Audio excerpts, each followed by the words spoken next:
Hey, this is Ken from KenBufa.com, and today we're going over the lavalier mic. Now, the lavalier mic is a great tool to use for audio because it's close to your subject, you can move around with it, and if you do things right when it comes to placement, you won't even realize it's there. It also, I think, takes away that separation from the viewer and the interviewee by not having that stick mic in someone's face. So right now I'm going to show you 3 different ways you can place your lavalier mic on your subject to get the best audio and also not distract as much. So the first one you see on me right here, it's up my shirt and on my collar. Now the biggest thing I always do when I'm interviewing a male or female subject, I ask them, this goes up your shirt, out your collar. I'm going to turn around while you do that so you can give them a little bit of privacy because they do have to actually fish this thing up their shirt.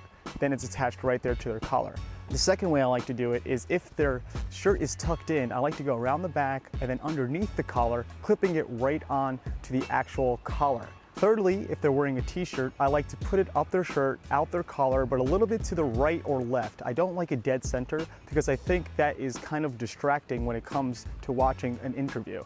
Also keep in mind that you don't want your microphone ever facing internally towards your subject. You want it outside because there could be a lot of muffle when it comes to fabric, as I'll give you an example now. That scraping is never a good thing when you're recording audio. The second thing is always use your headphones to make sure you're not popping at all, because a lot of times with these transmitters, they could make a popping sound and it could lose a soundbite you'd really like to use in your story. Also, because this thing is wireless, you always want to make sure you have fresh batteries or you check your batteries before your shoot.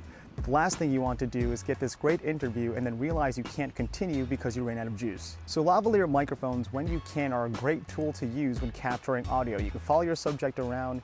It doesn't distract like a stick mic does, and also it allows you to get really good audio from your subject without worrying about where your hand placement is or anything else like that. I recommend using lavs when you're sitting down for an interview, when you're trying to do something more featurey and you're not doing as much run and gun. I'm Ken from KenBufa.com. If you like this video, make sure you hit that like button. Also, you can subscribe. I'll see you again next time you hit play.